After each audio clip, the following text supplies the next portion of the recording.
everybody, and welcome to the iRacing Today radio show, and happy Halloween for all the Halloweeny type people, all the Halloweenies out there. I don't think that's a term, but I think I've offended our entire audience.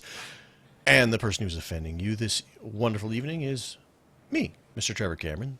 This is the iRacing Today radio show. I am the host, and I have my co-host here scratching furiously because I said weenie. I have Mr. Chad Dalton. How you doing tonight, Mr. Chad? Did you say scratching feverishly? Furiously. Or feverishly. Could have been feverishly. You have Ebola. That's what I'm basically saying. So, breaking news. Yeah.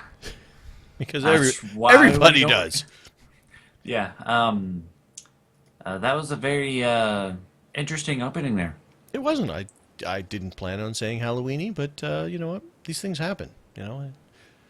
Yeah. It's a different night for a record. We never record on Fridays. It's later than we normally record. There's nothing right about this. I'm not in a hotel room, so I'm confused. You should be like a celebrity now and go out onto your Twitter and apologize for calling everybody that. Well, technically I didn't call everybody it. I guess it's only people who choose to be Halloweenies. Hi, I'm Trevor. My name's Trevor, and I'm bringing you a sweet product tonight. And if my show notes are to be believed, I am welcoming you to the 74th edition. Show. Yeah, we'll go with edition. I like that. Edition of the iRacing Today radio show. And of course, today is October the 31st. So if you're watching live on video, then it's still the 31st. If you're listening on audio, well, it's very likely that it's the 1st of November because it'll take me a while. What's Here's up? the cool thing. If we manage to record long enough, which knowing us will happen, I will be doing this show on 2 different days. Let's see, because it's, It's 11:16 right now. Oh, yeah, there's no way that we're not going to make it to midnight your time. So Yeah. we're just going to keep recording until Chad falls asleep in the corner. Much like all those, extra life that's pretty cool. streams that we mentioned. So that's pretty cool. Marathon show for me. Marathon. Woohoo! Yeah, see, we should have done it for charity. That's what we'll do. Yeah, we should have. We had that whole, I talked to last week about the whole extra life stuff and all the charities and all the live streaming for so many, for 24 and some cases 96 hours, the Giant Bomb people did. Not one person, mind you. So that's what we'll do. We'll just do a show for 24 hours straight. I wonder how long it'll take before we run out of things to talk about. My guess is about an hour and a half. The rest will just be weird voices and random songs, I guess. Now I remember way back in the day. Man, I remember back at the top of the show, and we had all kinds of stuff to talk about. Good times, good times. Well, we could go back and repeat it. We'll just keep reporting. It's like those. You go to YouTube, it's 10 hours of Nyan Cat type thing. I'll be, we'll just keep repeating the same show over and over again. In hour slots for 24 hours. Like the other day, I got. I got in a race the other day, and driver swaps, swappy. But anyway. But on tonight's show. But we are Trevor Cameron and Chad Dalton, and we thank you for tuning in to us this week. A little later than usual, but what are you going to do? But we do appreciate you tuning in, and whether it be live on Twitch or listening or watching on YouTube later or through iTunes or various other podcast aggregators. I just wanted to say the word aggregator to compensate for the word weenie. But on tonight's show, we of course have our latest experiences, which involve some testing out of the new build stuff, and Chad probably going out and winning races. I'm not sure. I don't know what happened, but that's what he does, or not. I'm not sure. We're going to talk about our poll question for the month of October, because that has, it's concluding as we speak. Like, is it like right now? Is it now, or is it like midnight? No, it concluded about 4 hours ago. I see. And we will talk about what we voted for and what you guys voted for and what that means to the universe and life as we know it. How the world rotates. We've got a topic that we're going to talk about, and this came in from the Tweeterverse, from our friend of the show. We'll go, Mr. Roby Shuck, who we've mentioned before. He had a question for us, so we're going to talk about it. And I won't even tell you what it is until we get there, because why let all the cats out of the bag at the same time? All you do is get scratched. I mean, National Cat Day was this week. there's a Breaking news. there's a National Cat Day.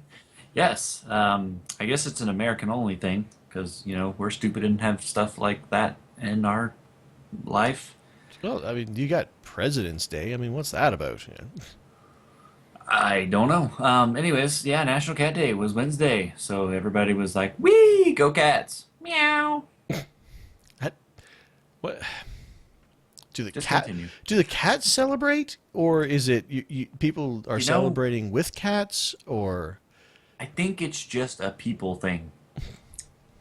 'Cause I don't think the cats know that it's National Cat Day. I don't even think the cats know what the heck happens, anyways. No. Every day of the year, they just want food and loving. Yeah, and occasionally they poop on things because they Yep. like to make my life miserable. Yep. It's like traps they set around.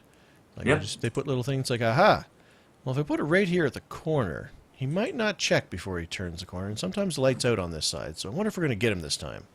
But Yeah. you only fall for that once, and before you start flashlighting everywhere as you go at night. There's your rookie tip for the week. Always flashlight around areas where cats have tried to trap you before, because that's not a pleasant thing to step in. But we actually have a real rookie tip of the week, so we'll talk about that when we get there as well. And we've got a little bit of news, but it's not much news because it was like the post.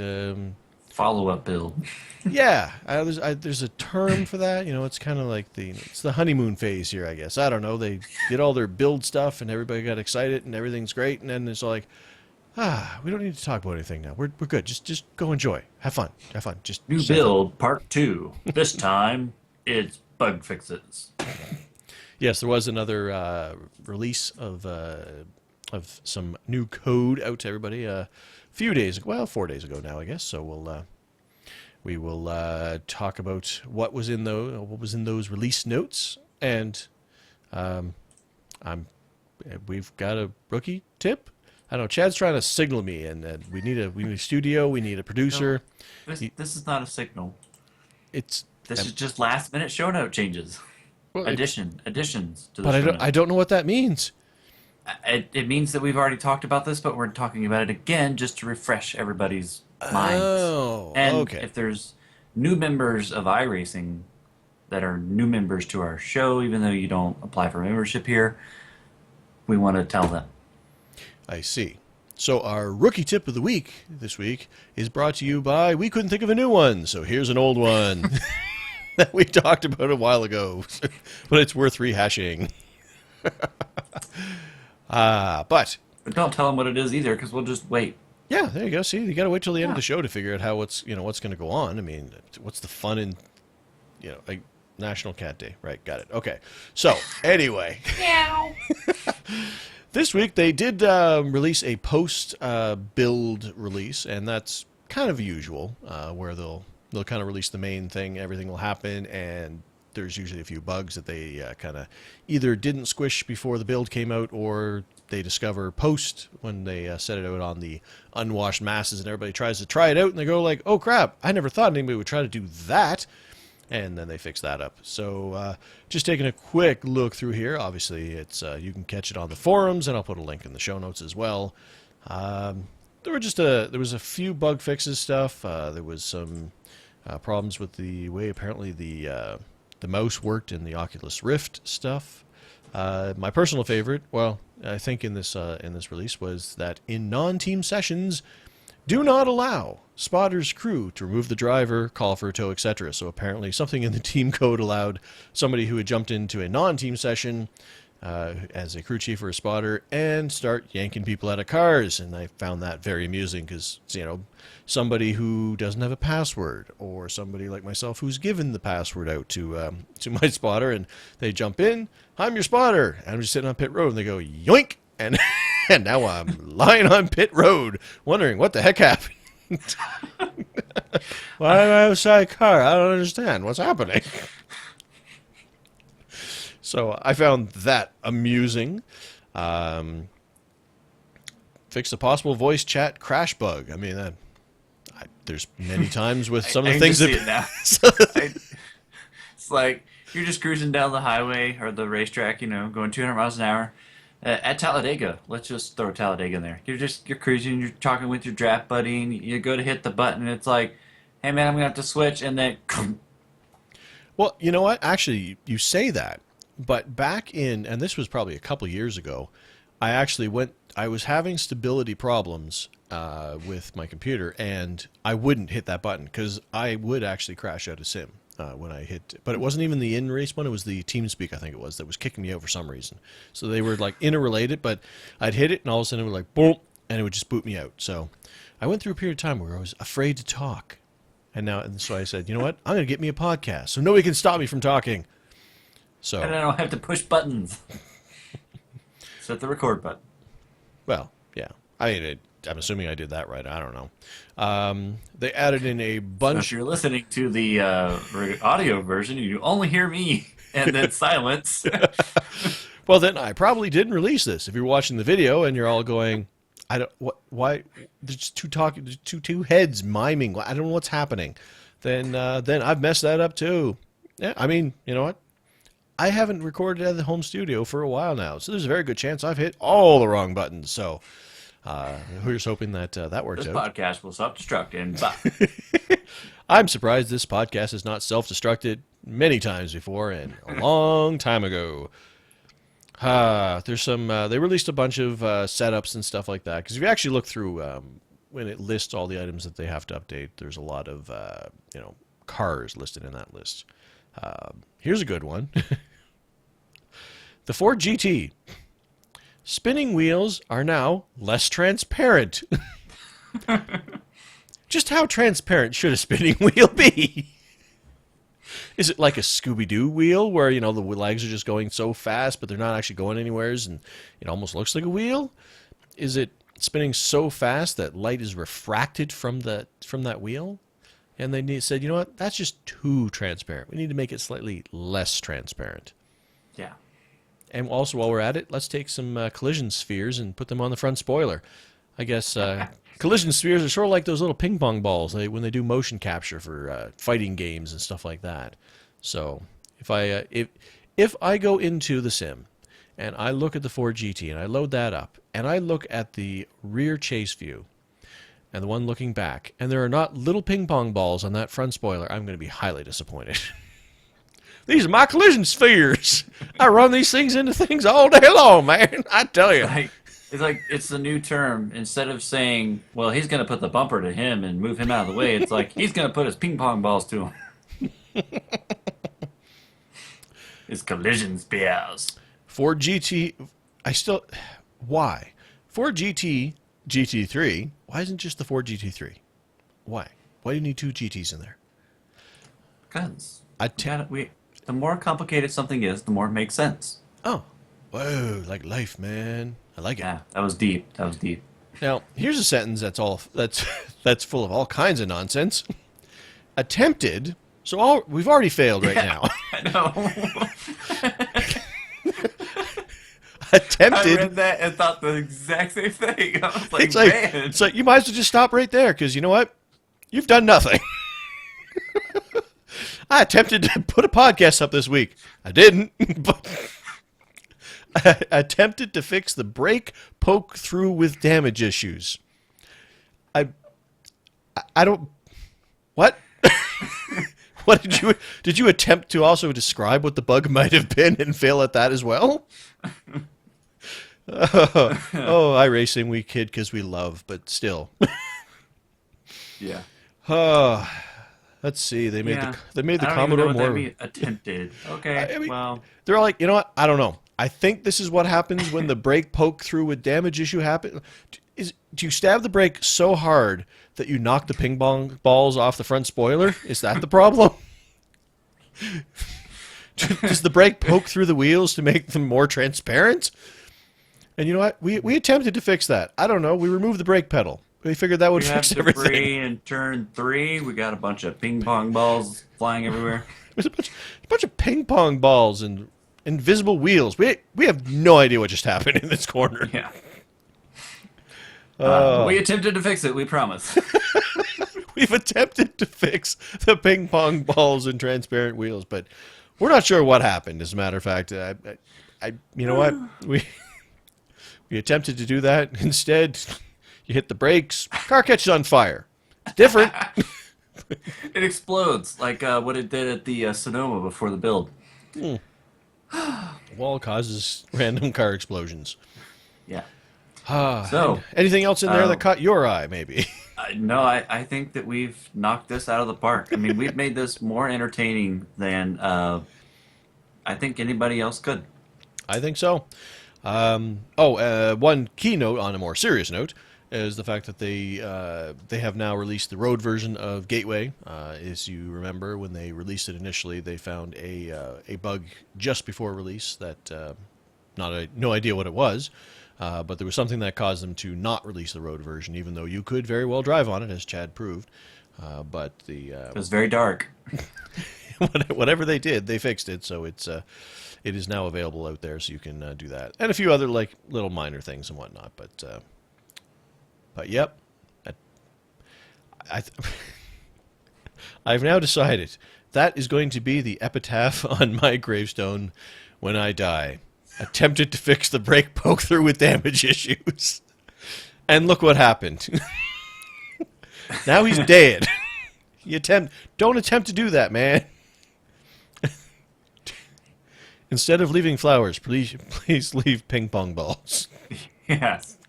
With a paddle. Collision spheres. Collision spears. Oh, But well, that anyway. was very entertaining. So that was the release notes. So make sure that if you haven't logged in for a few days, like I logged in this evening there, and you're like, I'm gonna go have a race. Oh, I only got 5 minutes. Make sure you log in a little bit before so you can download the release, the new patch, so you can actually get out there on the track. So Yes. moving right along, ladies and gentlemen, which I'm fairly certain there have been never identified any ladies that listen to the show, but it seems the appropriate thing to do. Maybe Danica's out there. Maybe Jennifer Jo Cobb is a fan of ours. I don't know. She seems like a pretty cool lady. So I think she was on iRacing. I think she was actually. Well, actually, I know Danica was, but I don't know about Jennifer. But I follow her on Twitter. She seems like a very got a good head on her shoulders. Something like Tina Stull, I think it is. I follow her. She seems to be a very stand-up lady as well in the racing community. But anyway, we are going to move on to our latest experiences, which basically involved me trying out as much of the stuff about the build as I could, and Chad actually having real races. So, why don't we start with the Robots. only one race, Yes. which I'm assuming was on Monday night Yes. at Texas. Yes. Okay, then, and that's been Chad's experiences. I want to talk about the new build first. Okay, I think that's a good idea. Yeah. So, and I'm not going to talk much about the Arcero anyways, but let's see. I can't remember. I think I got on. Yeah, I did. I remember that I kind of talked a little bit about this last week. Because I got on and did the new build before we did last week's show, which was last Wednesday. But the big thing, obviously, that I wanted to try out was the team racing, because I had pretty much taken care of all the other stuff like the gateway and yada yada yada. Right. And so all the things really you could do by yourself. The new tire model, being on the Silver Crown and the sprint car and things like that. Now, the team racing, and by the way, slight detour here. All right. Team racing, those of you that have already signed up for our iRacing Today radio show team, high five. Yes, great Thanks for turnout on joining. that so far. Yeah, we've got, if you take away Trevor and I, we have 14 people that have already signed up. So that's pretty cool. We're going to allow as many people as it will allow us to allow. Yes, Allow. and feel free to have fun and try out the team features with other listeners, because they're all great, awesome people, because we said so. Unless some jerks sneak in, because we don't really vet the people who join in. So if you're a jerk, please don't join and stop listening to the show, because we don't like jerks. Oh. Well, Okay. I'm just saying. I'm calling the herd, man. Just Well, there you go. So But anywho, so yeah, well, we have a Team iRacing Today radio show in case you didn't know. Go join, race, whatever. But anyways, I got to do the team racing with Sir Cameron over hmm there, and we didn't really try, I guess, officially. We were just more or less just seeing how it worked. Um, yeah, there wasn't if much we'd have, racing involved. yeah, if we'd have streamed it, you guys would have been like, "Wow, you guys are really boring." Yeah, well, Um, I mean, it wasn't for entertainment's sake. It was for, hey, let's see how this all works. And side note, I side note your side note. No, wait, you've already left the side note. But my own side note, bullet point A. bullet point A: while testing out team racing, true or false, Trevor was the first person to wreck a team car. False. Chad totally totaled our McLaren before I got a chance to get in the bloody thing. But it's because you did not have me in focus mode. It was just, hey, we're gonna try this. I don't really care. Let's just get this over with. Oh. And so then I was like, oh, okay, just I'll turn here, I'll turn here, I'll turn here, I'll turn here. Okay, crash. Oops, my bad. Oop, crash. Yeah, actually, it's really sad. I'm pretty sure that I racked up 12 incident points in 2 laps, and Trevor racked up 0. Yeah. See? Oh. Around Spa, no less. Yeah, and I'm Spa, pretty good at Spa. which I might add, has the stupidest pit lane in the world in endurance mode. Yes. That thing is longer than the track. Yeah. Um, but so yes, basically what we did was we just went to the 24-hour Defoon thingy, Food. Defoon, and Swedish chef. Fun, fun, fun. and the McLaren, and of course, like he just said, it was at Spa, and so basically we did a practice session first, and we were kind of testing out the stuff. Trevor got in the car, to which I quickly hit the remove driver button. Yoink. I'm never going out to of the car. not say yoink when anybody gets yanked out of the car. Yoink. And then we tried out some of the other things. But yeah, the driver swap thing was, and I know that we had already discussed it in the new build notes when we did the release notes last week, but it was neat to, we tried the swap feature, where one of us was in and jumps out, and the other one comes in. It's got that 30-second countdown timer. It's really cool. Which Trevor Like I forgot said, about. it's really cool that, and we'd already read this, so I'm kind of repeating it, but it's really cool to see it in action, where you have the 30-second countdown, so you don't have to be in like this massive rush, unless you use up almost all the 30 seconds doing the switch. But it's cool that your pit service is still going on. Right. So, like, you don't have to sit there, wait for 30 seconds to change drivers, then wait for another 30 seconds to, complete the pit stop or whatever.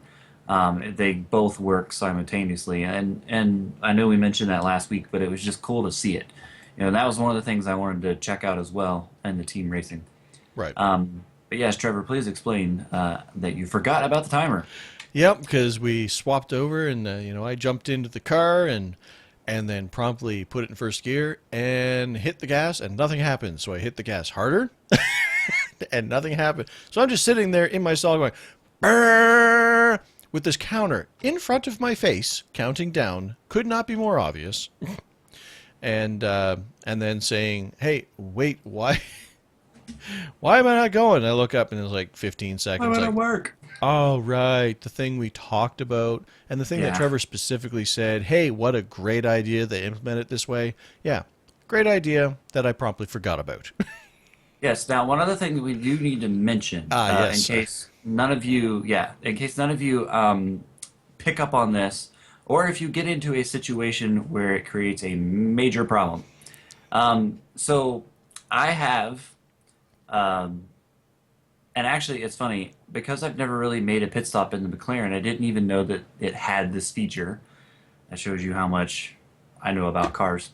But it has on the McLaren, just like the IndyCar, it has the button that you can push, which locks your car to where it won't go over the pit road speed limit, Hmm. which at Spa is 37 miles per hour, at least in the mile per hour world. So, and because it's such a long pit road, it would be really easy to speed or be under the speed limit. So that button comes in handy. Well, I turned it on when I was coming down pit road after I crashed 100 times, just and to what Trevor switched. This was when we were actually in the race. And I came down pit road and stopped and then got out of the car. And then Trevor got in the car. And once the timer was done, he started to go. And I think we might have had the first pit stall or maybe the second pit stall. So pit road ended very quickly for Trevor. But he couldn't get the car to go any faster than 37 miles per hour. Hmm. And what we did not realize is that the only thing we're switching, it makes sense, the only thing that we were switching was driver. So the car remained in the same way that I left it. So that pit road speed button was still on, and for about, I don't know, 8 seconds, Trevor was panicking because he didn't have his button set up. Um, and then he realized that he did because he thought he had it set up only for the IndyCar, but it ended up working, and so he was able to turn it off and continue on.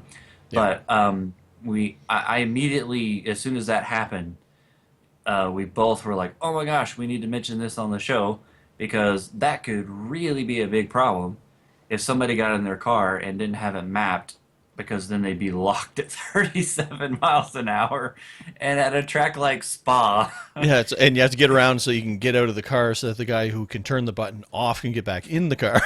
Yes, that would be painful. But yeah, I jumped in. I started hitting, I started hit the gas, and and I'm going. I was in there. Brrr. It's like, oh no! It's like you left the button on. It's like, and it's like I never mapped it for here, and but I hit the one that I have for IndyCar, and it went on. But I mean, I'm trying to think if there's any other condition you could leave the car in that would affect the other driver, and I don't think there's anything else. I'm curious. I wonder what would happen if you left it in a different gear. I mean, not a real world scenario that would happen really, but I wonder if your gear got out of the car and I got in, would it still be in third gear? Not that it would I affect would anything, but imagine. I'm just kind of curious, how much it takes that state of the car forward, kind of thing. But I would imagine that it would, since it left the pit road limiter. hmm. I mean, it just seemed like, I mean, I don't know how many people would instantly think about the pit road limiter, you know. Yeah, And as a person in the chat room just put up, imagine if that happened in real life. Dude, where's the button? I can't find it. you jump in the car, you buckle on in, and it's like, bruh, where's the pit roads? I can't. And you're driving down pit roads, like it's on the wheel. It's to the left. It's down. This button? No, not that button. Okay, no, wait. Where's the button? Just smashing off the barriers. You're looking at all your buttons on your wheel. Yes, and there's another good point. That is a new feature on iRacing that just popped up in our chat room about traction control and ABS, Oh which yeah, that is would be the another. auto brake system. So, like, if somebody turned all that off because they didn't really want it, the next driver would have to adjust accordingly, I guess. So that's something that there. That's really the only other thing I can think of. Or what? Brainstorming. I would assume, because setup is the same, that if you were doing oval racing, or actually, well, yeah, oval racing, be it IndyCar, be it stock cars, whatever, your wedge setting would probably Yeah. follow through too. So I guess that really leads to the question of, you'd have to make sure, obviously it's team racing, so you have to make sure you have communication, but it'd be really important that, as you get out of the car, you communicate. Oh, by the way, the wheel jacker is set at whatever, adjusted to whatever your full tank comfort level is. Or, I have the wedge set here because it was loose. Or a lot of times, it's, you're probably adjusting the wedge on during different pit stops as you're tweaking or you're dialing the car in throughout your run, through a few different runs, but then if somebody else jumps in to start their runs, that may be completely wrong for them, and they probably test it with, the neutral setup. Well, by neutral, I mean, the setup as it is without any in-car adjustments kind of thing. So definitely have to make sure there's a lot of communication, I guess, with the team. And that's, it is team racing after all. It's not random guys jumping into the same car racing. So I think that's a cooler name, though. well, I mean, if they didn't fix that bug where crew chiefs could just come out and, say, I'm your crew chief. Just get out.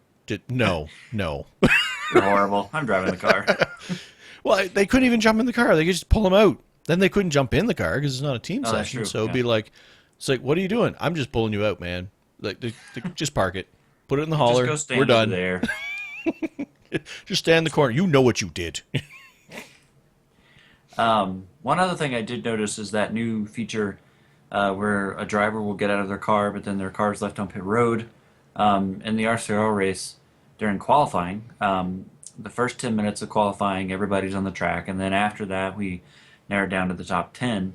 So when the top 10 is kind of waiting around for the last 5 minutes of the session to go out, on Monday, there were like a ton of cars on pit road, and I was like, why are all these people sitting on pit road? And I was like, it's only supposed to be like the top 10. And then of course John reminded me of that new feature, and just because all those cars were on pit road didn't mean that everybody was sitting in their cars because of that new deal. So, and here's a question about the request a new car. What does that do? Basically, I think what it's supposed to do, the main purpose, is if, and I guess to steal iRacing's hilarious example, is if a driver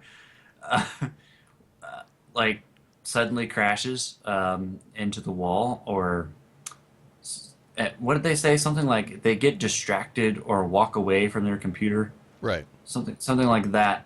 So basically, if the guy that's driving the car, so say Trevor is driving the car and he goes into the turn and he crashes, then he gets up mad and walks away and doesn't return the car to pit road, that button allows the team to, like the spotter or the crew chief or just any team member hanging out waiting to drive, to return the car to pit road. And that way they can get the tow and any damage fixed and then jump back in and start racing. That's really, that's I think, how the I main understand purpose it. of that. Yeah, I think I just understand it is basically the same principle as the reset button, more or less. Yeah. Just that you could. I think that they labeled it differently because people who weren't the driver can do it, as opposed to it's not just reset to pit road. It's I'm asking if you're in a practice session, then you get a new car. If it's a race that gets resets, then you get a new car in the deal.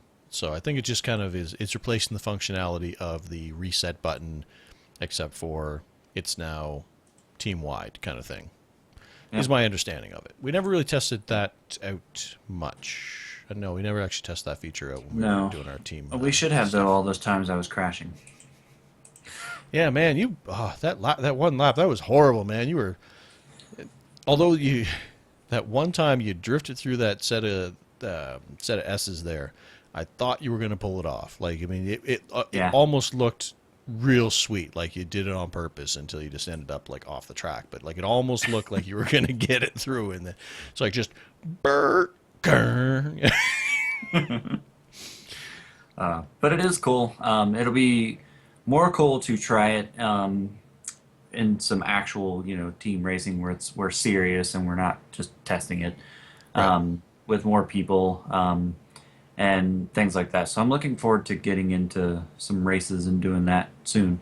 Yeah, we've got to do some practicing this week here because I mean we've got just over a week before our first endurance race, and we haven't sat down as a team to practice that. So we've got to get our butts moving on that. Yeah, and our qualifying session is Wednesday, so. Oh dear goodness. Got to get some speed on the track. Yeah, got to make sure we go in there and qualify, and they're all like, no.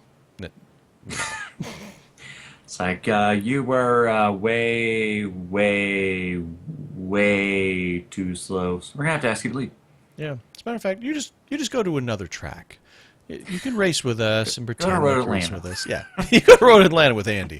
So Yes, I plan to do some practice this weekend, so maybe we can get the team, or at least most of the team, on and participate and kind of get down our switches and maybe figure out, provided that we make the race, because we still have to qualify in, but maybe figure out who's going first, who's going second, who's going third, who's going fourth, because we kind of need to figure that out.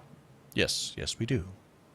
Mine will be But not about strategy so much as, hey, when can I get somebody to watch my children for a few hours? Is where that whenever that happens, that's when I'll be on the track. yeah, um, my RCR race was pretty good.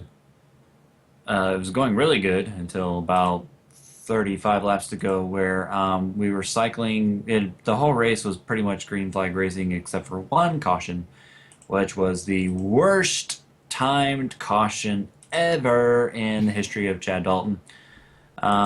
Because we were doing the green flag pit stop cycle thing, Oh, and I got trapped a lap down, which pretty much killed my day because before that I was running in second and was extremely fast, and I even think to a certain degree I was faster than Rayo Fall, because he was struggling and I wasn't, and yeah, I was sitting really pretty until that caution, and then I finished ninth a lap down. So I had a wave of emotions after that race. Half of me wanted to stand up and punch a hole through the wall. The other half of me wanted to just sit there and hang my head. Yeah, it was sad, but anyways, we go to Phoenix next week. So, and I think it's the new Phoenix. I've asked David what track we're racing. Are we racing the old Phoenix, the new Phoenix? Is it at the day? Is it in the night?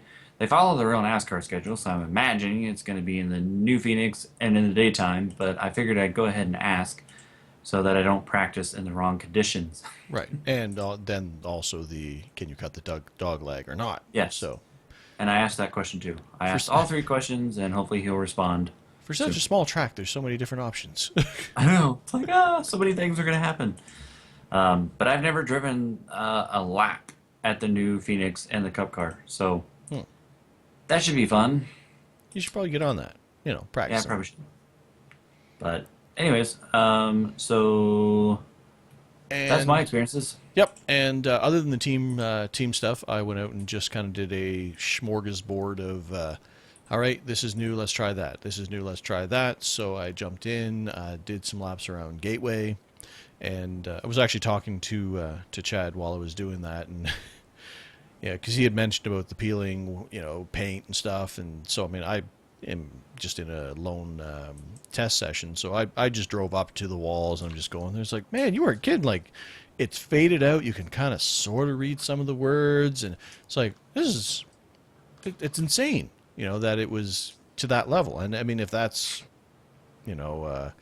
If that's what the track looked like when they scanned it, well, it's accurate. But man, it was very surreal and different looking to Yes. see a track in that condition.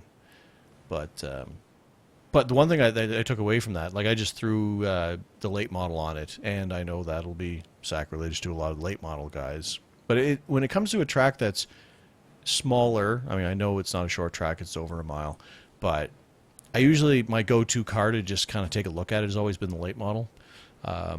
And I could see that being a lot of fun in the late model. I know that a lot of guys don't like to run the late models at tracks over like a half mile, but I do. Like, I enjoy racing, the late model at, at the there's a few tracks that people just don't like that I've always liked. Like Richmond, the late model at Richmond is fun. Yeah. I thought it was fun at Bristol's New still, Hampshire. yeah, New Hampshire is fun. Milwaukee Mile is actually fun in the late model. Um, you know, Bristol, okay, that is a half mile, but it's another track that a lot of people don't like to race the late model in, but that can be a lot of fun too. But anyway, Gateway I think would be a blast in the late model because it's. I guess one of the reasons why I like racing the late model as much is the fact that it's it's powerful enough to give you that sense of speed and that sense of you really have to be paying attention to what you're doing, but it's slow enough that you have reaction time to kind of learn the nuances of the track and kind of enjoy the decision making process as to how you're going to handle the car. Where a lot of the faster cars, once you've made the wrong decision, you're just in the wall.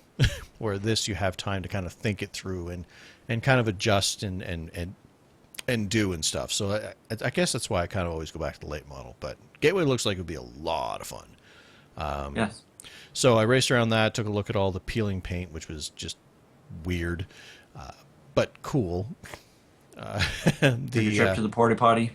Yeah, same as Chad mentioned, I went up there. It's like, oh, I found it, and I managed to Austin Powers myself in there, where I actually got in there and was basically sideways, like parallel to the track. Like somebody picked my car up and went dunk and put me down there. So I had to do like a 15-point turn to get out of it because I'm just jammed in. I don't know how I even got in there, but so. So anyway, so I did the Gateway. I raced around Bristol for a little bit to look at the nice, pretty black walls, which look cool. I did. Let's see, what else did I go around and do? I basically USA? had the release notes basically on the other screen. And I was just looking at it. It's like, Did oh, you do USA? yep. I went and tried USA at the night, which looks pretty darn cool. I mean, USA is a favorite track, so obviously that was fun. Again, late model. Oh, although they didn't have for some reason, well, I'm guessing the reason is they updated things and they didn't have the late model wasn't hitting the USA this season, so there was no USA default setup. So I put my Concord setup in there from the last time I raced. Hey, guess what gear ratios are completely wrong for USA? Yeah, Concord. So halfway down the front stretch, the engine's screaming at me, like, changing to fifth gear because this ain't working. But it still gave me a chance to look at the track. Went out and tried the Silver Crown around Charlotte, and that car is definitely more drivable than it was before, for sure. I didn't do it on any short track stuff, but And to correct myself, as Roby Shuck pointed out, it is not the most powerful horsepower car on the sim anymore. It is actually the third most. The sprint car now is the second most, which it's always been up there anyways. And now the new Gen 6 cars have the most horsepower at 875.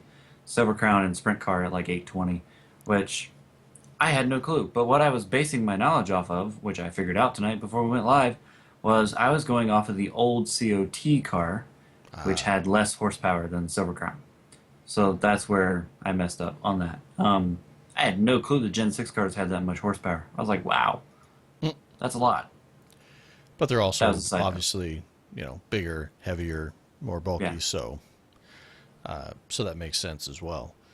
The fact that they're not going to be as fast because And the cool thing about the Silver Crown at Charlotte, at least, is it's just flat footing all the way. I mean, you're wide open all the way around the racetrack.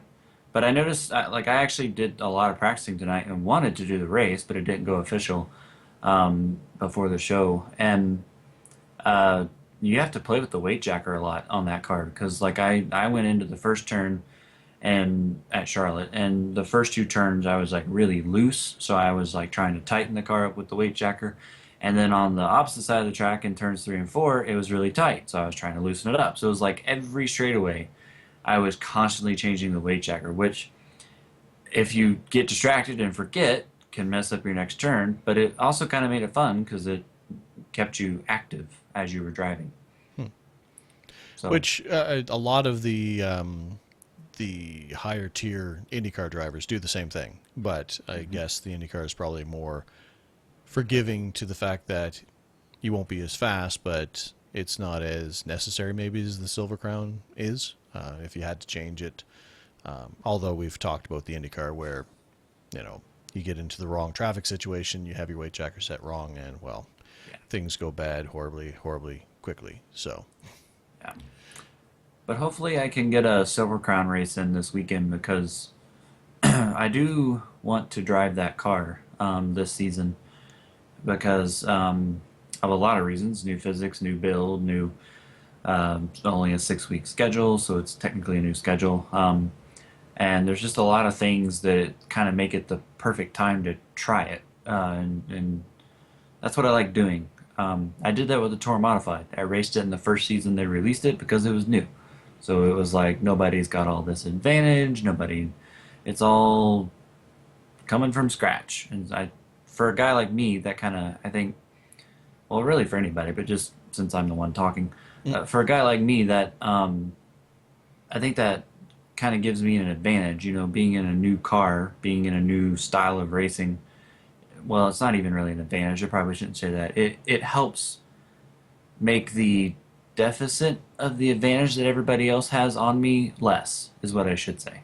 Yep, that makes sense. Yeah.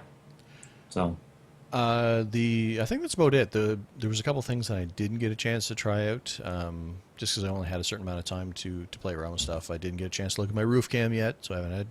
So I have to make sure I do that very soon here, because I we did that, and then I left again as I typically do.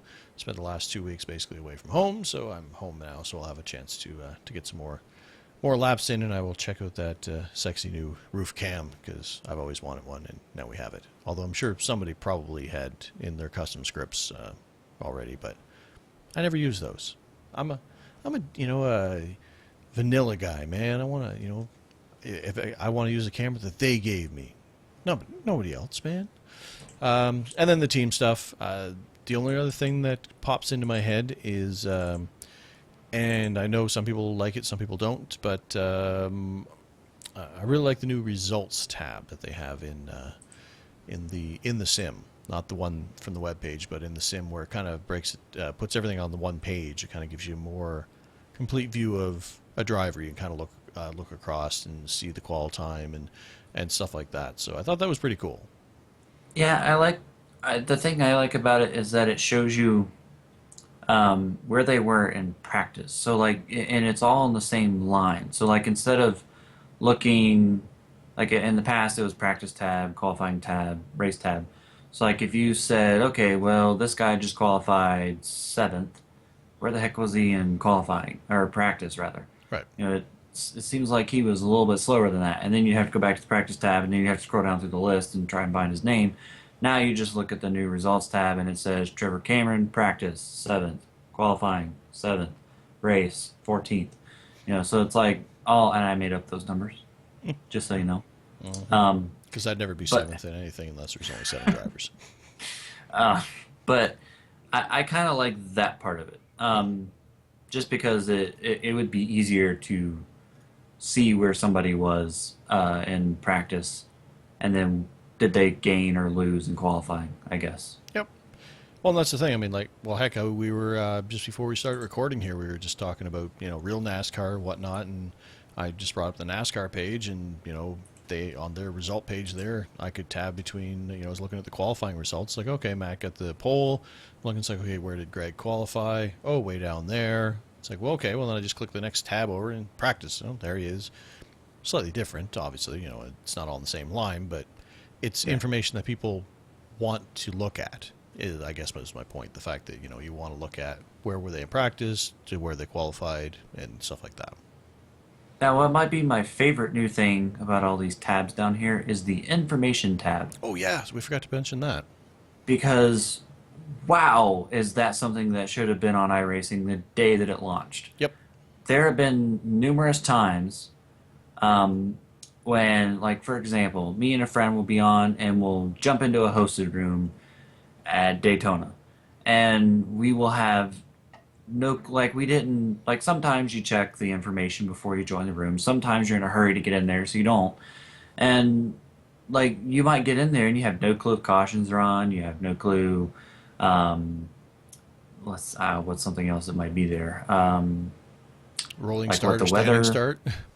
yeah, exactly. You ran into that one, Um, so yeah, what the weather might be, different things like that. And there's a lot of that whole little block when you click the info tab in iRacing. Again, we're talking about in the sim, is like, I mean, I seriously don't, I can't believe that they didn't have that like from the first day. Like, that is brilliant. Whoever sat there in the last iRating, and the iRacing meeting and said, we need to add an info tab. They deserve a raise. Now, I mean, like I said, I mean, a lot of that information was there in various parts and pieces. I mean, the laps and the standing, like some of that's was in the upper right hand corner, and like all these pieces well, not everything, but a lot of it was in the various areas, but it wasn't always on the front page. It wasn't always all in one place, and this, kind of amalgamates it all. And it kind of all came about, I'm guessing, because there was a bunch more information that was important to teams when it came to Yeah. that. So that's why it ended up in this build. I thought it was cool. Like it even lists what setup you have in the car, and if it's modified from the saved version. So like at a glance, instead of just going to the garage, you're looking there, and it's like, oh, okay, right. I am running, my Bristol qualifying setup, and I haven't tweaked it by mistake or whatever it is, the base one, and it's just right there, so you don't have to worry about it, kind of thing. So, Yeah.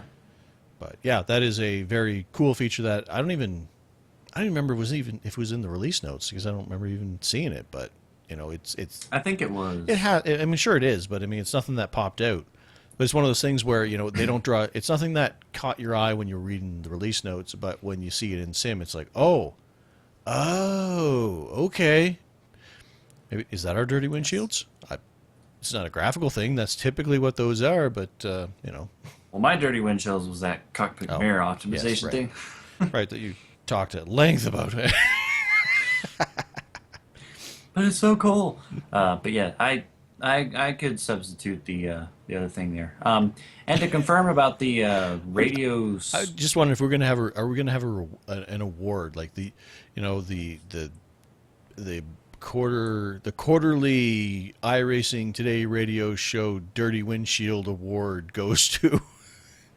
And the winner is. We'll just make a little trophy with a dude taking a tear off a windshield or something. It's got to be it. It's the Dirty Windshield Awards show. But anyway, yes, to clarify Uh, the radio stuff. The radio script thing kind of is basically what we were assuming last week on the show, but we hadn't had a chance to play with it. I still haven't, quote, played with it, but I did go through and read the README file because it said to read it, so I did. And Okay. that was a joke.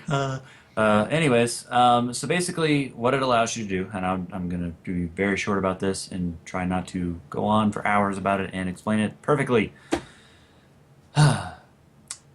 Basically, it allows you to control what radio that you have turned on, so to speak, when you join the server, which ones that you have muted or off, or if you create a custom channel with your friends, I guess, or teammates or random people that you race with, you can go ahead and automatically have them set up.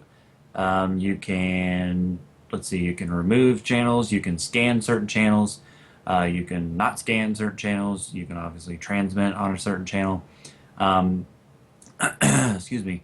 So basically, what I mean by transmit is you can set up what you want to be transmitting on, sort of as your default. So like there's different, you can do it when you launch the sim. So when you're sitting at the screen where we were just talking about that has all these tabs at the bottom and the UI listed, you can set up what radios you have there when you're driving, and then also when you are in the spotting feature. And I just noticed that you blocked out my face on the I live did. stream. Yep, I did, because I was actually going to go look at that script file because I was trying to be proactive, and instead what I did was I just threw up Windows Covered me up. Explorer all over your face. I was like, I disappeared. um, but so it's pretty cool. But basically, it just allows you to control before you ever get into the sim how your radio works, which I think is really neat. So I'm definitely I've tried to, like, in my mind, create how I want mine to work, but I haven't really figured out exactly what I want to do. So far as, like, if I want to mute a certain channel or remove it, or add, like two or three. And what I might do is add like two or three custom channels. And then if I happen to be in a race, I can just tell somebody, hey, come find me on channel 77, something something like that I've already got set up. Right. So th- this is another one of those dirty windshield eligible for the award deals. Because it is pretty cool, especially for people who use the radio a lot and have a lot of different channels and don't want certain channels. Right, and it's the fact that there's actually scripting language in there where you can put if statements in there, kind of thing. So Hmm. if it's well, the example they put in there is if it's a session with driver swaps in it, so a driver changes in it, then mute the all teams because you just want it to be on you know the channel with your team, or so you can put in different scenarios. If it's this kind of session, then put me on this channel. If it's not, then do this, and that sort of thing. So some very basic scripts kind of thing that you can put in Yes. there. I've taken a look at the script file, the README file, but I haven't had a chance to play with it because I don't even know how. I'm not entirely sure what I want Yeah. it to be. Like you said, you have kind of your in your head a picture of what you want it to look like, and I don't yet. Well, like I'm trying to figure out because I don't generally. I'm just using the driver's channel, like the channel that communicates with the other people in the race. Because usually when I'm talking to my quote team, it's through TeamSpeak or any friends or like John Hensley and Scott that do the spotting slash crew chiefing. Well, it's really just crew chiefing for me in the RCRO races. They're using TeamSpeak, so it's like I've already got that channel there. But the way that I was thinking, like I've been in some races before, like in a league, for example, and I've been at Talladega, and there's no teammates of mine in the race, and so I've randomly started drafting with somebody, especially when the two car stuff was going on real big, and like we've created a custom channel, like right then, and it's kind of hard to type it in and make sure you type it in right and get the right one. And so the thing that I was kind of thinking of was if I went ahead and set up like two or three channels just to have, then all I would have to do is tell them, hey, go add 77, or whatever. I mean, that's just kind of what I was looking at. And then I might experiment with, what channels I want on or off, because sometimes having less talking in your ear is a lot less distracting. True. I don't think, I'm pretty sure it's not in here, and well, I'm thinking, I wonder if they could have it, if the script, if this driver name is in here, automatically mute. Yeah, I don't think it works. I don't, not to be mean or cruel, but we all have those guys that, if we find them in a session, we know we don't want to listen to them talk because they're usually talking nonsense, or, we run into these people who are always swearing on the public channel or doing stuff. So we all have that little listener head. Don't say you don't. That, if you see that name, you wait for them to talk, then you hit the mute driver button so that you don't have to listen to them. So you don't have to feel bad about it. It's okay. We don't have to like everybody. Even Yeah. us. We're good, but there's still people who aren't, good people to listen to. But I don't think you real can do quickly, that. and then we'll move on. This is very easy to do, to write these things in. They even give you the commands, so really you could just copy and paste, and then just change, the example, so to speak, to whatever you have. It's really not hard to do. So it's not something. When we say scripts, the first thing might be, "Oh my gosh, this is gonna be like JavaScript." Ah, I don't know, VB. don't worry, it's very simple, and it's a Notepad. So pretty cool feature right there. Yes, it is. I was just having thoughts in my head. Okay. I was just thinking, And it's like, hey, I could just go, hey, you know what? Oh, the script looks like that, and I could just put the script right over Chad's. Oh, wait, no, I'm covering part of my face. Okay, I have failed. There we go. Now I'm only covering Chad's face with the script. So, if DC mute all teams, there we go. Okay, I'm done now. Anyways, I think it's poll question time. I think it is. And the poll question this month was, do you use the default spotter pack, a custom made spotter pack, or no spotter pack at all when racing on iRacing? And we have some answers, and the results do not surprise me. Nope, not me either. Custom made spotter pack, 70% of the votes. Default spotter pack, 28% of the votes. No spotter pack for me, one person. Yeah, and I'm thinking that person has a dedicated spotter, maybe, and that comes in and spots for him. Because I don't know if I want to be out there racing with the guy who doesn't have a spotter talking in his ear at Well, all. I will tell you that I have seen a few people. I think it's been mentioned in the forums that they don't use the spotter pack at all. And now a lot of that I think had to do with back when the spotter pack wasn't as reliable, because it's obviously been updated and improved upon throughout the years. And I think that they thought, I forget like exactly why they said that they didn't use it, but I think it had something to do with the fact that it wasn't completely reliable, and they just, I guess, didn't trust it, so they just put it upon themselves to constantly look in their mirrors and their F3 black box, to use that as a spotter. Yeah, I mean, it's not like I trust it implicitly. I mean, I always Yeah. check the mirrors and I'm looking around and whatnot anyway. But it's good to have that little bit of information in your head. Yes. And it's funny too because I know how I drive when it comes to whether or not I'm clear and stuff. And I was watching your Talladega race that we talked about a little week, a couple weeks, I don't know, shortly ago. And I was watching you, and from our, obviously all I see is your one front view. I don't see your triple screens, and I don't, I'll see all that stuff. But man, like the holes that you would squeeze, like you would wait until you were clear by inches, I swear, and just slide in, and it looked terrifying to me. Like I never try for holes that small. You have to. I mean, especially in plate tracks, because those holes close fast, man. Gotta go. Oh, I understand, but like, see, I'd be the guy who'd just be trapped. Now trapped on the outside, can't make it down because I can't find a 3 car length hole big enough for me to fit into that. I want to make sure I'm not going to hit anybody.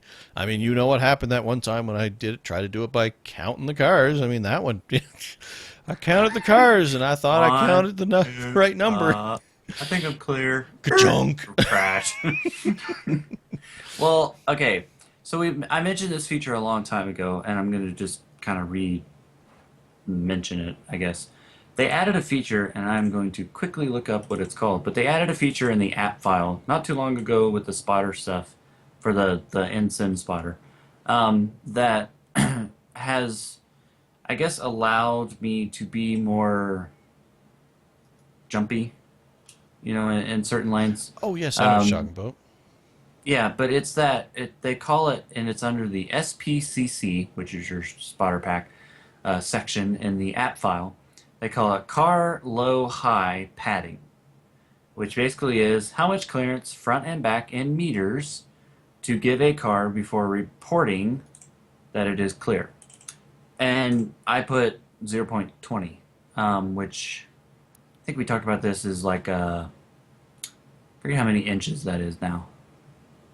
But anyways, or not inches, but feet. I don't know why I said inches. Yeah, I Yeah, don't. it's like a half an inch. Yep, I think you're it's like clear by just barely. you're clear by a quarter of an inch there. All clear. But I think it was, I think in feet, like 0.20 meters comes to like a foot, maybe a little under a foot, like zero point 0.8 of a foot.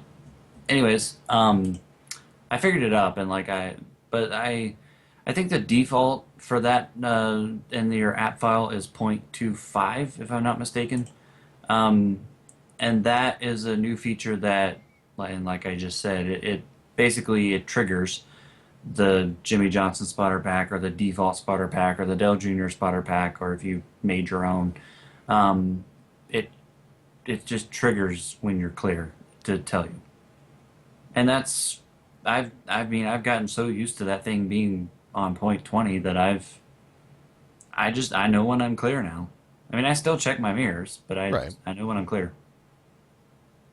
So yeah, that's why I was jumping in all those holes, man. I know it was terrifying just to watch you jumping in. It's like, man, no way I was ever gonna do that. But anyway, But I was clear. I didn't cause any crashes. I exactly like it was a caution. Well, can't remember was it caution free or Yeah, just the one quick caution like in the it's beginning. caution free, Okay. which is why it became a boring race.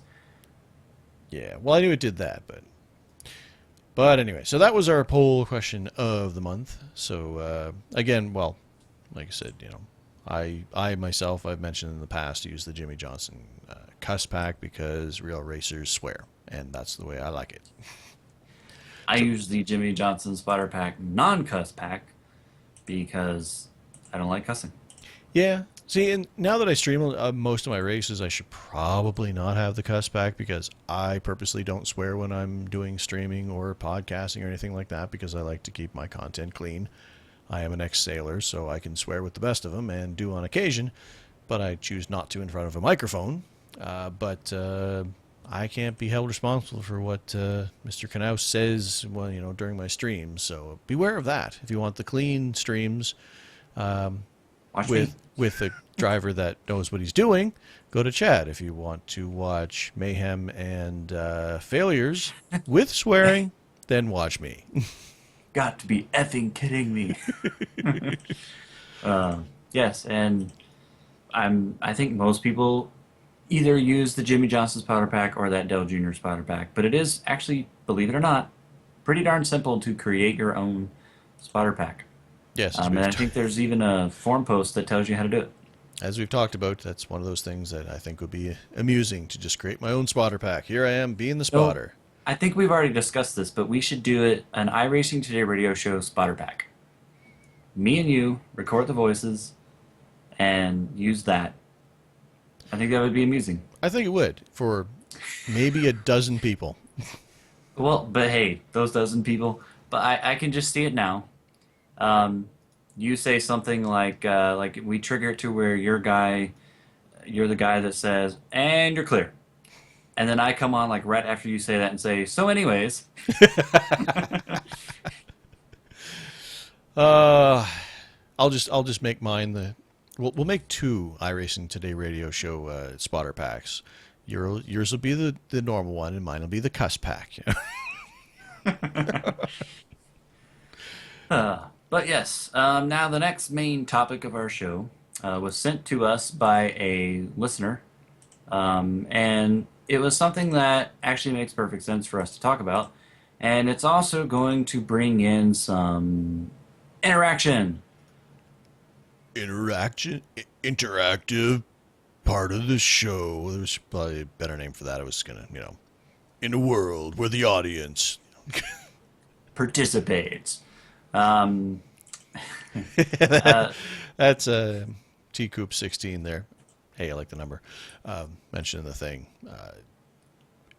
Mentioning the line from the South Park. I don't know if it's from South Park itself, but it was in the South Park RPG game that recently came out where he goes into a banker and he's like gives him his money and it's like, all right, thanks, $5, like, and it's gone.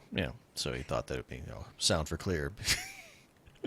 and it's gone. That would be Trevor's version. So, Yes. no, don't go. But anyway, yes, something to speak on, and yes, as I was saying, in a world where the audience interacts and gives us emails and tweets and forum posts to talk about in the future. What did Mr. Roby ask? Because apparently he stopped talking to me, man. Because he asked Mr. you, Roby. he asked you this. He sent you that other thing you talked about earlier in the show. So what did he? Well, I guess technically it's Mr. Shuck, but anyway, what do you think that we should talk about this week, Mr. Chad? Well, I'm trying to spit it out, but Okay, but I should keep. Yeah. stop. Oh, okay. I need a giant mute button on you right now. So he wanted to know what Trevor and I do as pre-race rituals when we're on iRacing, and so we thought that we would I was gonna say tell each other. Let's tell each other what we do, Trevor. Let's Forget the let's audience. sit down and just have a dialogue. Yeah, I'll take some notes. But we thought that we would tell you guys what we do, and then the interactive part is where you guys tell us what you do, and we'll read some of our favorite ones on the show.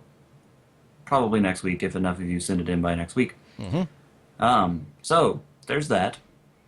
Now I'm gonna put Trevor on the spot and make him go first. As when we were talking about this before the show, I don't think I have anything that is quite superstitious, so to speak, when it comes to my pre-race rituals. They're mostly mechanical, although one of them, I guess, kind of is almost superstitious. It's like superstitious, but I'm not quite It's a sure. I'm kind of suspicious way. suspicious about it. Even if I have, like when I sit down, I'm doing practice or I'm doing whatnot. Even if I have the seat in the perfect position, because I have the Obutto and the seat can move forward and back. Even if I have it right in the right position, I will move it all the way forward and then kind of back like 3 clicks, I think it is, on the thing. Even if I already had it there, I'll move it forward and then back just before I start racing. I always do that. I always go to, I have the, no, not Thrustmaster, Logitech Driving Force GT Pro, DFGT, and it has 2 knobs that attach to the plate on the Obutto. And every time before I start racing, I will take those 2 and I will give them a tweak to make sure they're tight, because I'm always afraid this wheel You coming and off. I are like twins. I will always go to the cable that goes down to my my pedals, and I will take that and I will push that in. Now that one comes from the fact that, and I've talked about on the show, where I had one race where I was having an awesome race, and I went down pit road, and all of a sudden I had no throttle, no brake, no nothing. And I thought the car had stalled somehow. I was looking for the start button. I was looking for all kinds of things. As it was, that cable had slipped out of the wheel itself. So every time before I race, I take that and I give it a big into the thing. Even though like I've got it taped up in position so it can't move, it was because the weight had kind of pulled it out. So I've got it kind of strapped to the bar, so there's no sagging on it, like there's no weight pulling it out. But every time, push that back in. I always do this weird.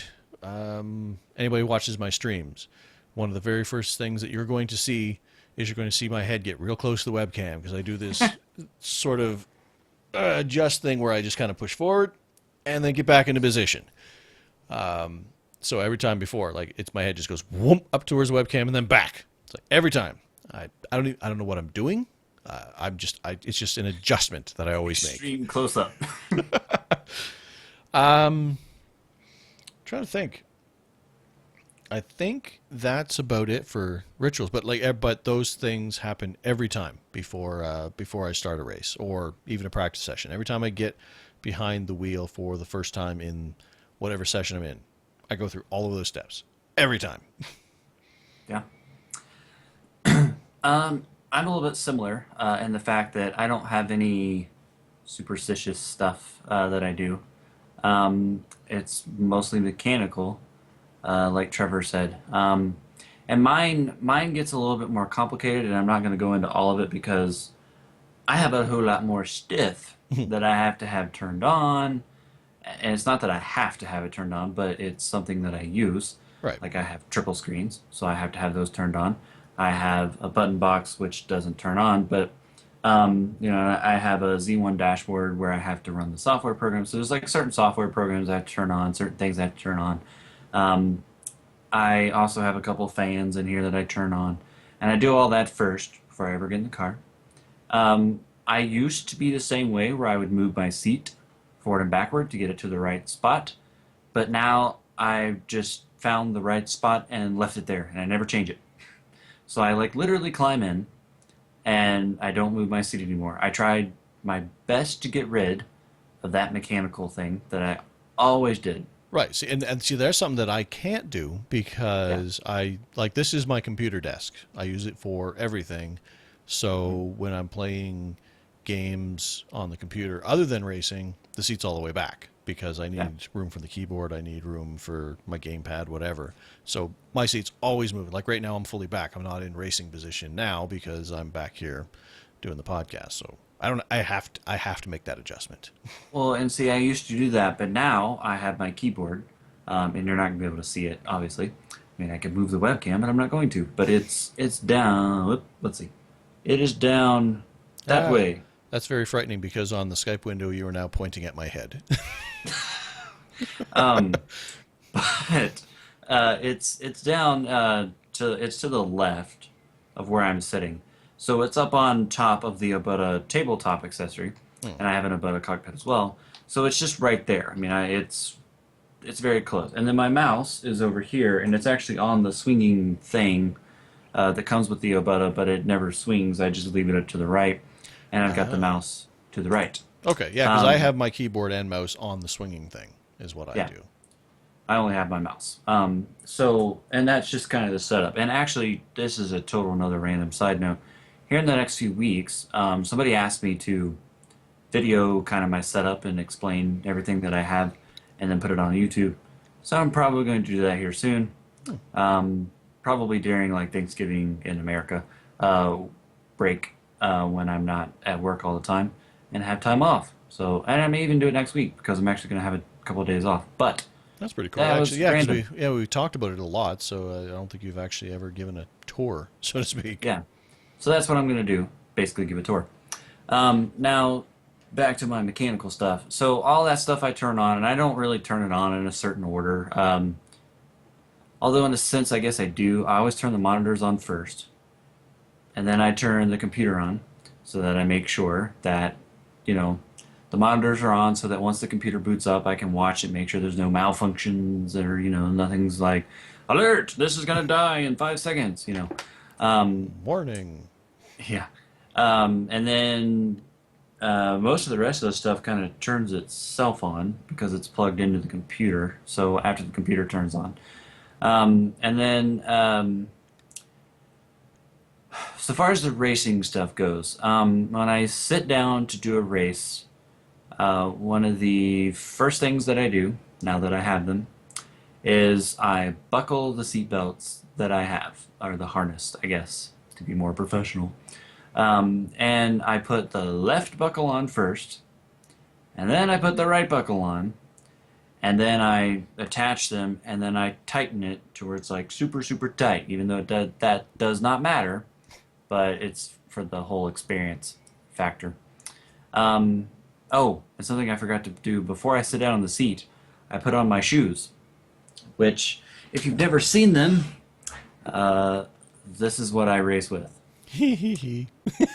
These are called skeleton shoes, Looks like a monkey foot. and yeah, they basically they're really made for running, I think. But I got like a really really good deal on them, and so I was like, heck, that'd be perfect for racing. Because what I used to do is race barefoot, and it would hurt the uh, the pedal, like the metal part of it, would hurt my foot. So that's why I got those shoes. But I always put those on, and I put the left one on first, then the right one. So I guess I'm superstitious in that for some reason. I don't know why. But I put the left foot on first, and the right foot. Then I sit down, left seat belt, then right seat belt, tighten it up. And then something that I have done ever since the day I got on iRacing, I always, even if it's a practice, even if I'm just doing a test session to show my friend what iRacing is, or to let them experience it in a test, I always recalibrate my steering wheel in iRacing. I've done that. I don't know if it's in my mind or what it is, but every time that I've sat down and I haven't recalibrated it, I feel like my wheel is totally off and I can't drive the race car. And I guess it's that I'm just stuck like that. So I always recalibrate my wheel. Something else I always do is what Trevor mentioned, the two little knobs that tighten the steering wheel down to the table. I always tighten those up. I've never had my steering wheel come off, fortunately, but I always do that just to make sure that I don't always have my steering wheel come off. I always make sure that uh, I have the right setup before I actually hit drive. I was telling this to Trevor before we went on the show here. For some reason, I've always had this fear that iRacing is going to, like, at the last minute change my setup. So, like, let's say, for example, I'm at Bristol and I'm doing the race at Bristol, and then suddenly, right before I hit drive, iRacing changes my setup to Daytona. And I'm like, I can't drive with this at Bristol. I've always had that fear. I don't know why, because it doesn't do that. But that's just my pre-race ritual, I guess. Well, Superstitious. true, but it's also been, I've been in many, many sessions where somebody's, gotten into the race and say, oh crap, I still have my qualifying setup in there. So it's not Yeah, necessarily that iRacing's going to change it on you. The fact that maybe you messed up and put the wrong yeah. setup in there. So I always go in, and it's the last thing that I do after everything is all set up and I'm ready to go. Um, and I'm ready to click drive in the race or in the practice or whatever. I always make sure that I have the right setup. It doesn't matter, and if it's a fixed setup race, and obviously it's automatically loaded in there, then the thing that I do is I make sure that it's the right steering ratio, which I always run 12 to 1 on my steering ratio because of the way that I calibrate my wheel. But that's a whole other story. So I always make sure that that's at 12, and then I hit drive. Um, but if it's an open setup race, I always make sure that I have enough fuel to either make the total distance of the race, if it's like a short enough race that you don't have to fill it up, but you have to have a certain level of fuel. If it's a race where the car can only have like 18 and a half gallons and you're going to use way more than that, I always make sure that I start with 18 and a half gallons, a max fuel basically. Because I'm always worried about that for some reason too, where I'm not going to have enough fuel to start the race and it's going to screw up all my pit strategy. So I always make sure the setup thing is ready to go before I hit drive.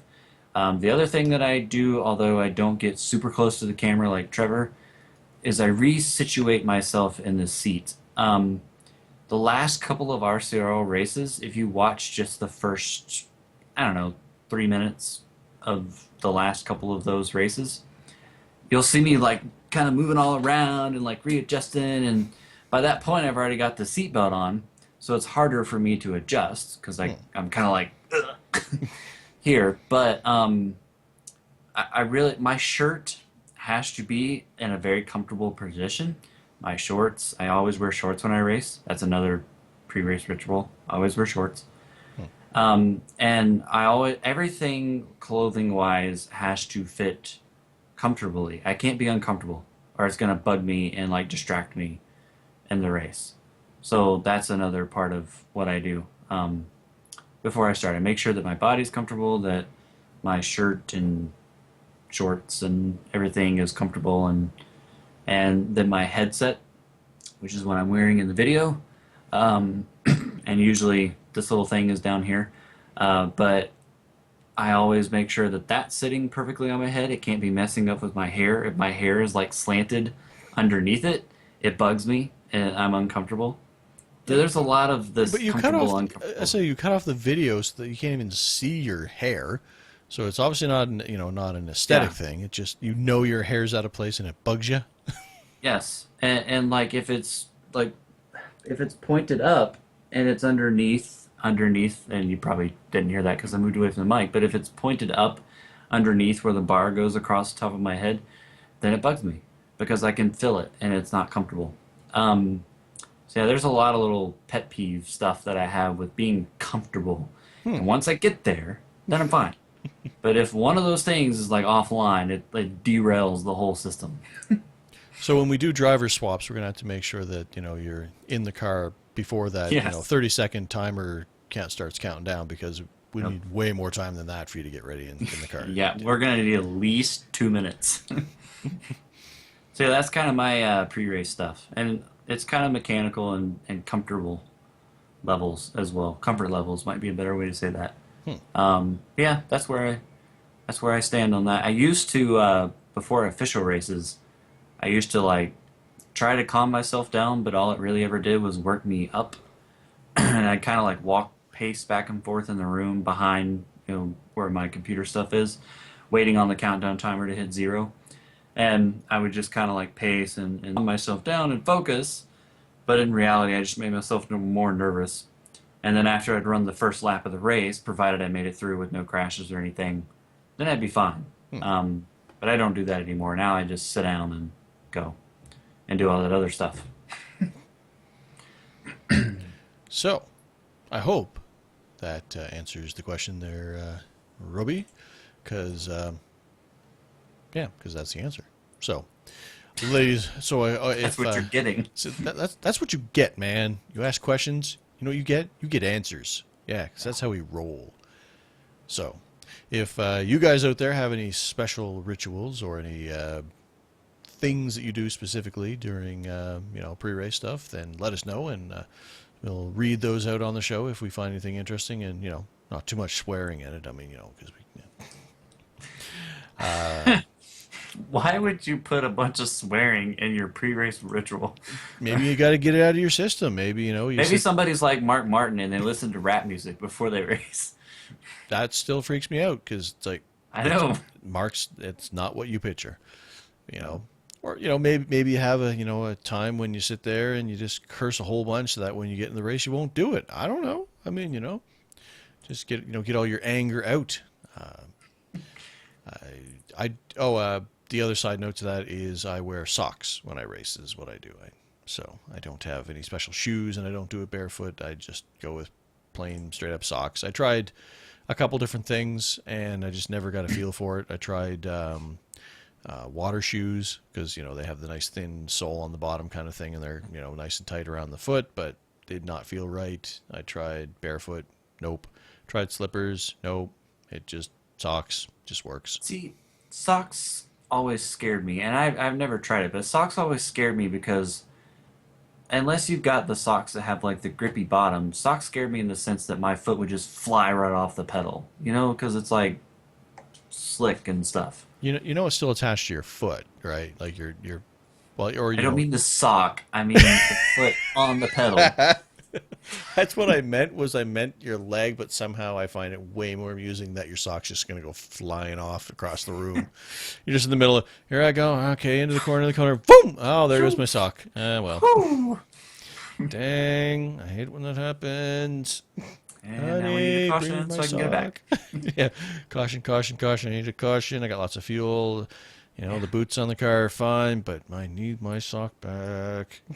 But seriously, like that always bothered me. Like, and I know a few people that race, and I guess they've always managed to keep their foot on the pedal. But I've just always been worried that my foot would fly off the pedal with the sock on.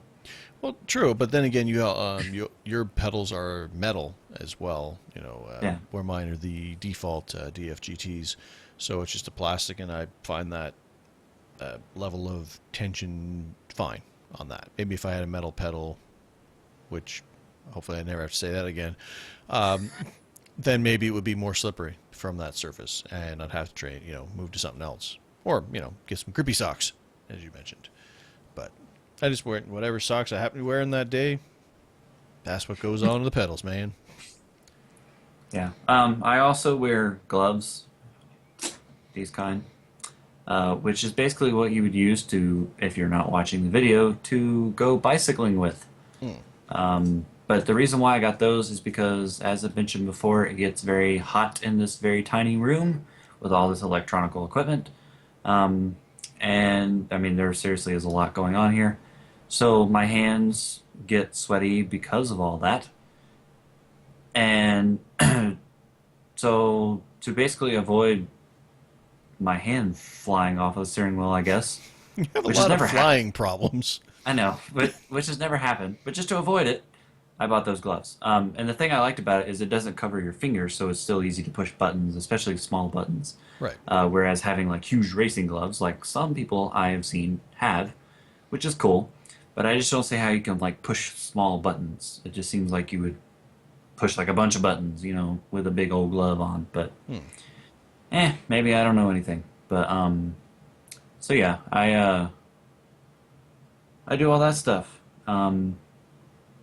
Oh, yeah, I guess is the one other thing that I forgot about. Every time, like just as we're about, like I get in the car when we hit the grid, I do this thing with my hands where I kind of grip the wheel like a few times. Like I kind of work it so I'm into this tight grip. So I kind of like move my thumb and the palm of my hand against the wheel, and then just kind of move it so that it's tight. And then I do that a couple times and to make sure I have like this tight grip on the wheel to make sure it's not going to slip, which is stupid because as soon as I get racing, one of the first things I do is now I'm shifting gears and the hand comes off anyway, but I have to make sure I have that specific grip on the wheel before we roll off the line, or else it just feels weird.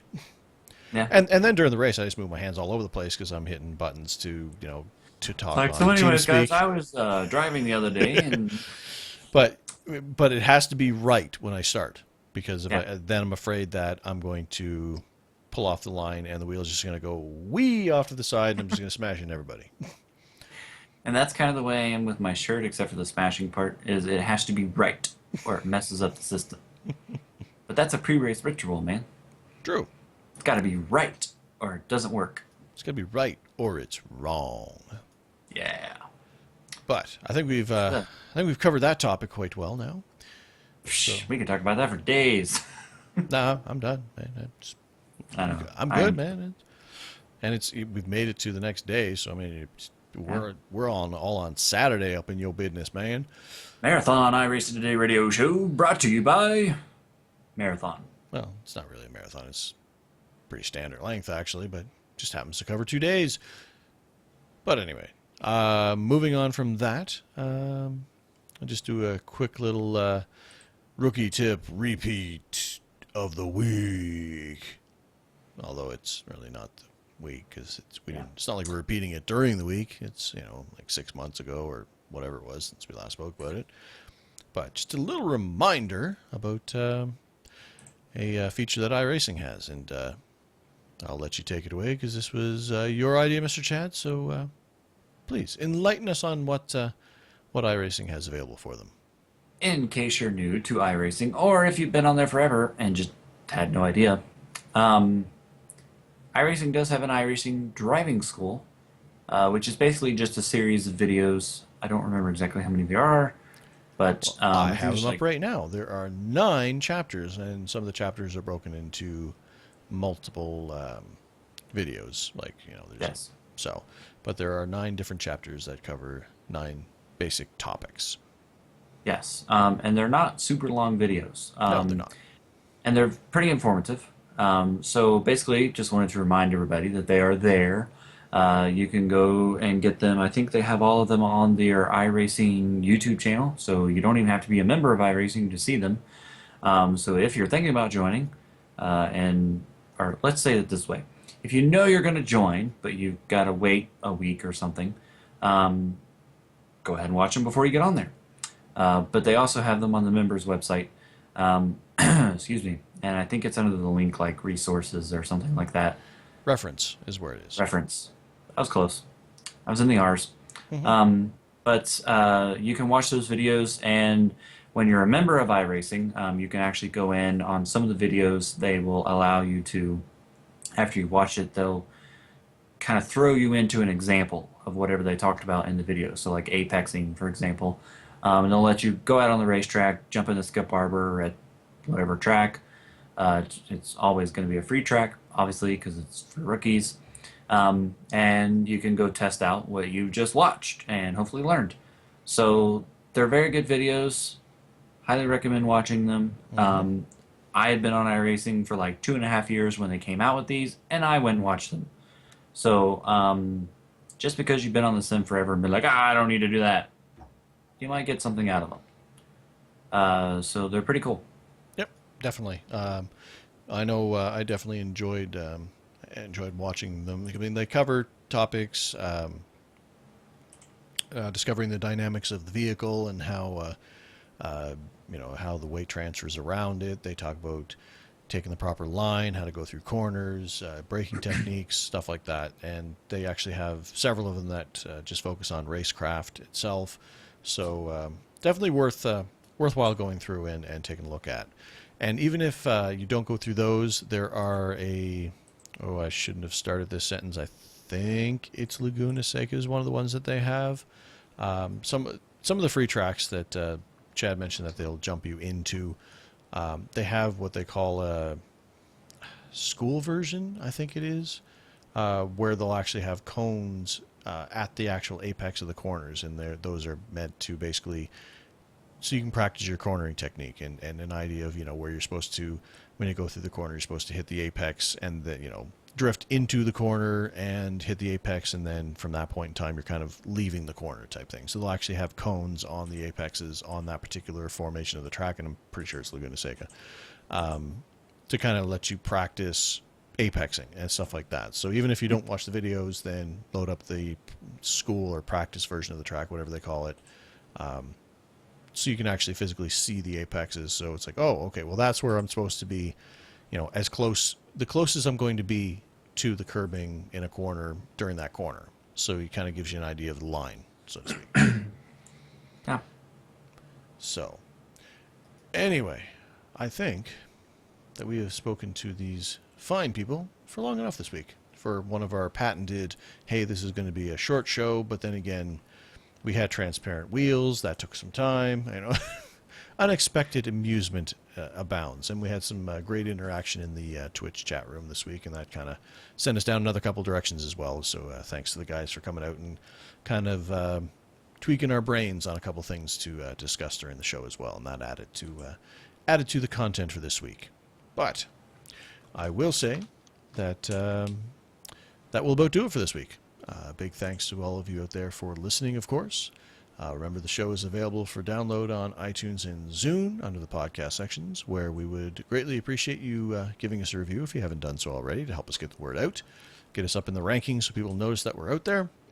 The show is also available on YouTube and Twitch at Ratface Productions for myself, and mirrored over on White Knight Productions, which is Chad's channels on both YouTube and Twitch. You can check out the website for information, archives, links, and the polls we mentioned on the show over at iRacingTodayRadio.com. And keep in mind that since the poll just ended, we'll have a new poll up for you tomorrow, or today, probably by the time I get this up. So you can go over there and... It's today for me. And vote in that. It'll probably be today for me by the time I get all the audio magic and stuff going. So head on over there and see what the new poll is and vote in it. Unless Chad's Before you continue, I will. The new poll is actually kind of another one of those revisiting an old poll that we've done. It's the first time we've done this. Every poll question that we've had to this point has been new or different than every one previously until now. In November, we're going to revisit a poll that we did. It was our second ever poll question when we first started doing this part, their version of the show, right? Where I came aboard. And it's kind of I don't know if it's a hot topic, but it's one that's always really big on being debated. So we've got new listeners, and I figured it'd be a good time to revisit it. So that's all I'm going to say. That's actually a really good idea, because obviously our listener base was not nearly as large when we first started the show because, well, we were just starting the show. So it'll be interesting to see if, what our current audience thinks on this mystery topic that you're going to have to go over to iRacingTodayRadio.com to find out. But if you're not, and in the time that you're not going to iRacingTodayRadio.com, you can like the show on Facebook by searching for the iRacing Today Radio Show over on Facebook. And you can follow us on Twitter. That is at iRacing Today for myself, for all your iRacing and occasionally wrestling rants. That's me over at iRacing Today. And it is at It's Chadlack for Mr. Chad. For all of your iRacing and NBA 2K15 stuff. Which Trevor and I are going to play one day. Yes, we actually did have that one session where Chad was trying to explain to me how basketball works, and I was proving my ignorance in amazing quantities, with my favorite being the pick and roll and the understanding or lack of understanding as to why that guy was holding his hands in such a fashion, and that was a move in basketball. But in the future, and man, we really should have tweeted that training session, because there was some comedy gold that happened during that period of time when Chad was trying to teach me how basketball worked. So I'm sad we did not stream that, but when we do go out there and and have our one-on-one basketball showdown once I'm comfortable with the controls a little bit more. Doesn't really matter. He's going to beat the crap out of me because he's been playing the series forever and has played tons more hours of this version than me. But hey, I'm willing to go to the game like a lamb to the slaughterhouse. But when we do, we'll make sure we stream that, and we'll tweet that out on those Twitters that we just mentioned there. So Yeah. And I'll probably put a link on the Facebook for the show as well, just because it has to do with us. Anyways, please email any questions, and also, this week only, sort of, your pre-race rituals, comments, and poll suggestions you may have to feedback at iRacingTodayRadio.com. And of course, feel free to add myself and Trevor as friends on the iRacing.com members website and come race with us. But if you're not a member of iRacing yet, and you're going to be joining soon, please refer either Trevor or myself in the referral box when you sign up by entering either ratface@gmail.com, that is with 2 T's, or iRacingLegend at gmail.com. Of course, you want to pick the second email address there. But until next week, ladies. No, you don't. You want to pick mine because he's still working off like a Christmas gift from last year in credits. Yeah. And like, I have none. So I mean, I need the. I've got a wife. I've got 2 kids. I don't have much disposable income, so I need the credits more than he does. Just saying. Yeah. Anyways, but until next week, ladies and gentlemen, remember that the race is rarely won in the first turn. But it is often lost there. Good night, everybody.